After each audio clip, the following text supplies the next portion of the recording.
Hello, this is Dr. Do again. This video is outside of medicine. Continue to read the Iliad by Homer. I'm going to continue to read. But not Hera, quick on her feet, she scaled Gargaran Peak, the highest crest of Ida, and Zeus spotted her now. Zeus, who gathers the bursting clouds, and at once glanced the last came swirling over him, making his heart race fast as the first time. All unknown to their parents, they rolled in bed, they locked and surged in love. He rose before her now. He savored her name. Hera, where are you rushing? What wild desire brings you here from Olympus? Where are the team and the car you always ride? And filled with guile, and the noble Hera answered, I'm off to the ends of the fruitful, teeming earth to visit Ocean, fountainhead of gods, and Mother Typhoeus, who nourished me in their house and reared me well. I go to visit them and dissolve their endless feud. How long they have held back from each other now, from making love, since anger struck their hearts. My team stands at the foot of Ida with all her springs. They wait to bear me over the good dry land and the sea. But now it is you I have come to visit, Zeus, speeding here from the heights of Mountain Olympus. Freed you'll flare in anger against me later if I should go in secret toward the halls of the deep falling ocean. Why hurry, Hera? Zeus, who gathers the bursting clouds, replied, This is the journey you can make tomorrow. Now, come, let's go to bed. Let's lose ourselves in love. Never had such a lust for goddess or mortal woman flooded my pounding heart and overwhelmed me so.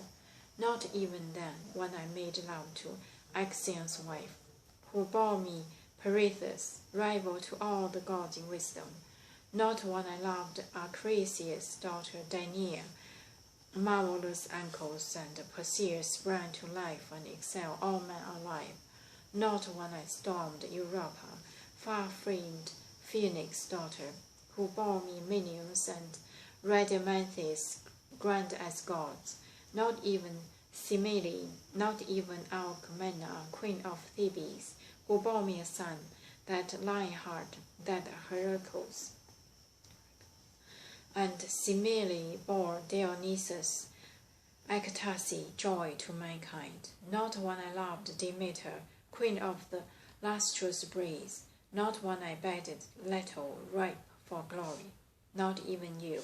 That was nothing to how I hunger for you now. Irresistible longing lay me low. Teeming with treachery, noble Hera led him on. Dread majesty, son of Cronos, what are you saying? You are eager for bed now, burning to make love, here on Ida's heights for all the world to see? What if one of the deathless gods observe us, sleeping together, yes, and runs off to the rest and points us out to all? I have no desire to rise from my bed like that, and steal back home to your own high house. Think of the shocking scandal where it would be. But if you are on fire, overflowing with passion, there's always your own bedroom. Hephaestus built it. Your own dear son, and the doors fit snug and tight.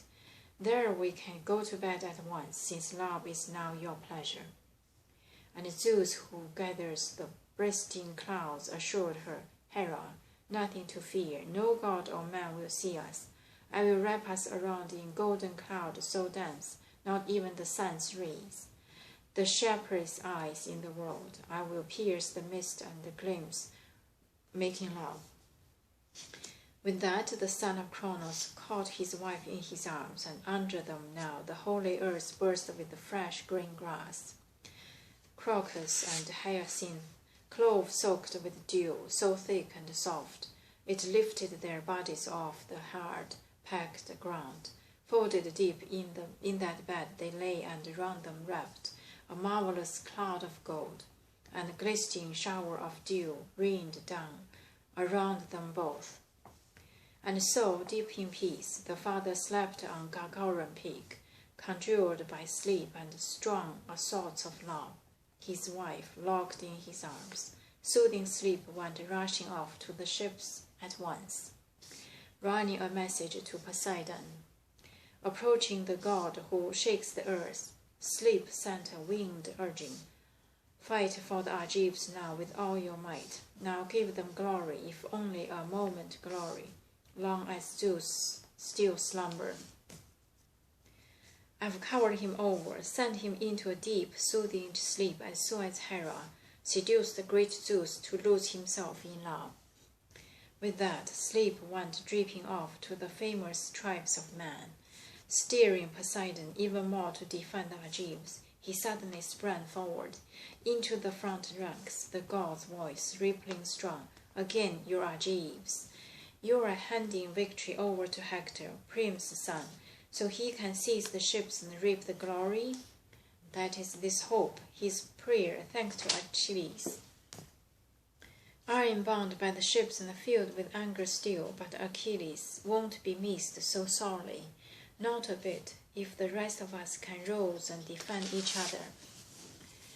So come, follow my orders, all obey me now. Gear up with the best and biggest shields in camp, and encase your heads in helmets. Burnish the fire bright, and take in hand the longest javelins we can find. Then in for attack, and I will lead the way, and the son of Priam won't stand up against us, not for long. I tell you, not for all his fury. Let my rugged fighter, who shoulders a small buckler, pass it on to a weaker man, put on the bigger shield. The man hung on his words, and they obeyed at once, and the king themselves, overcoming their wounds. I read them all in proper battle order. Diomedes, Odysseus, Atreus, son Agamemnon, ranged in ranks, made them exchange their armor. The best man donned the best, the worst, the soon as they strapped the bronze around their bodies. Out they moved, and the god of earthquakes led them on. Grasping his terrible long sword in his massive hand, the grip of power, the blade like a lightning flash, there is no way in the world a man can meet its edge, and still survive the slashing. Fear holds all men back. But over against them, glorious Hector ranged his Trojans, and now they stretched the line of battle straight tight, the blue-haired god of sea, and Hector fired in arms, he driving the Trojans, the god driving the Argives, and the wild surf pounded the ships and shelters. Squadrons clashed with shattering wall, cried rising, not so loud, the breakers below out against the shore, driven in from open sea by the north wind's brutal blast, not so loud, the roar of the fire whipped to cracking blaze, rampaging into a mountain gorge, raging up through timber, not so loud, the gale that howls in the leafy crowns of oaks, while it heeds its pitch of fury tearing branches down. Going to stop here today and continue next time. Thank you for watching.